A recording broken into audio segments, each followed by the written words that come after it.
Water companies are facing a combined record fine of 168 million after a series of controversies, including sewage spills. Yes, Thames Water, the worst offender. Northumbrian and Yorkshire Water all issued the penalty by the regulator Ofwat. Thames is facing the biggest fine of £104 million. Founder of Waterways Protection, we welcome into the studio Philip Greenwood on this. Philip, the first thing, we were talking about this earlier, the fine that's related to this 160 million, what happens to that money? Well, first of all, let's just get one thing straight. There's no fine that's been issued. There's been a proposal of a fine, okay? So... That's not the way it's been reported. Well, actually, if you go into the minutiae and the fine detail of the...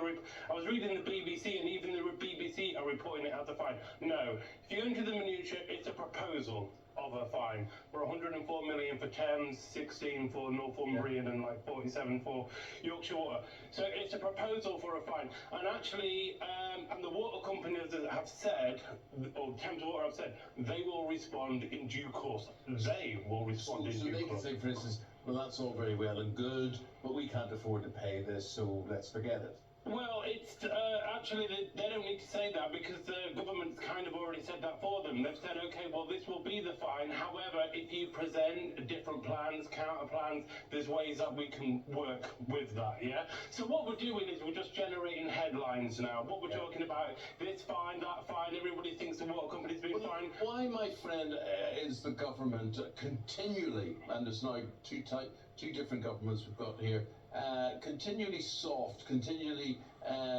quite kind to the water companies? Why? Well, you have to speak to the people in Whitehall who control the country, the civil service, for example. They're the ones that really, governments aren't being tough on them, and the people in Whitehall are really just completely captured by the corporation that rule the entire show. So at the end of the day, we've got problems with the Environment Agency. The Environment Agency sitting on information. For example, there's many people at the Environment Agencies with conflicts of interest, okay? They have interest in the water companies, and we have tried to get the information out, do a Freedom of Information request to say, look, who at the Environment Agency has interest in these corporate structures that own the water companies? The Environment Agency are sitting on that information. They refuse to release it. It absolutely blew my mind, and we talked about it quite a lot on this programme. Until 4 weeks ago, the Environment Secretary, Steve Barclay, was married to one of the directors at a water company. And you just think, is there not a conflict of interest there when one of the biggest briefs that he's dealing with is our waterways? But let's give the benefit of the doubt and assume that this fine does come to bear. It's almost the maximum penalty that Thames Water has been given. 10% of turnover is the maximum. Right. This amounts to 9%. So, it's sending a strong message that you've got to sort out your ways. We're coming for you, doesn't it? No, not really. I mean, look at it this way, yeah? If you're a water company, if you're Thames Water and you're taking $2 billion a year in fees, and you know that to repair the problem is going to cost you, 30-40% of turnover, or you can pay a fine to the government and Whitehall for 10%. You might think, let's just pay the fine. And actually, the fine is never going to be 10%. It's only going to be 7 or 6. And actually, the fine of the 7 or 6% is probably never actually going to be paid. And whatever the water company do pay, then the different government agencies will give back to the water companies for other initiatives. So they're just passing the same money around each other. When are these people going to take their responsibility seriously, if not through these fines? I mean, I'm thinking, and I'm quite incensed by this, the biggest freshwater lake in Europe is in Northern Ireland, Loch Ness. It's a massive green sludge that the water company hasn't bothered cleaning up or doing anything about. Silage spill off, etc., etc. Well, look, people need to care more, and that means you at home. You actually need to care more. What were happening in the country, I mean, it's not just, the rivers, it's things like lakes in national parks, even ponds, for heaven's sake.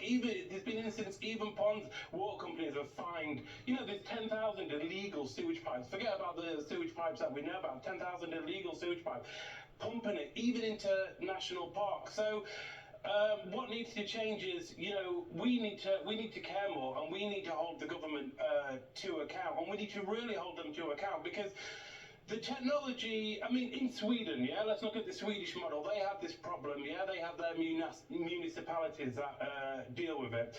and they had the problem that we had, not to the same extent, obviously. But what they did is they introduced a sewage tax, and they made it so expensive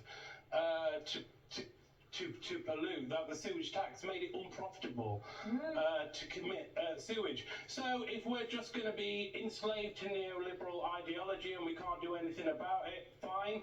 But then we need to play them at their own game, you know. But what about renationalising the water companies? That's often suggested as a solution to this. Do you think that would improve things, or would they actually be taking on a lot of the debt and then it's passed on to taxpayers as well?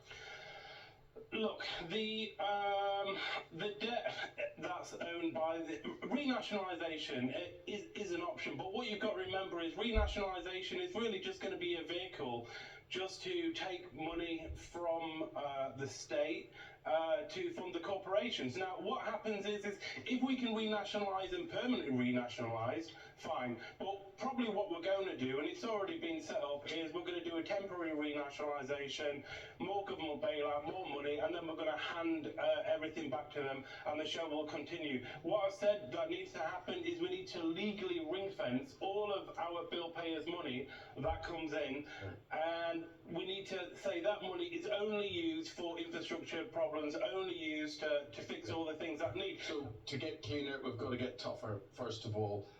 Thank you very much indeed, Philip. Philip, you must come back and talk to us again sometime. Yeah, it's been my pleasure. But this problem, it just goes on, and no one seems to do anything about it. There is increasing awareness, I think, from the general public on this as to the disgrace all of this is. But again, nothing seems to move on. And let us know at home as well, what do you think of the Swedish solution in all of this? Should we be taxing them for pumping sewage into our waterways? Sounds like a good solution to me. Why not? Better than taxing education. Hey, here's a thought. Listen, gbnews.com/your say. Let us know what you think. Here's our Great British Giveaway.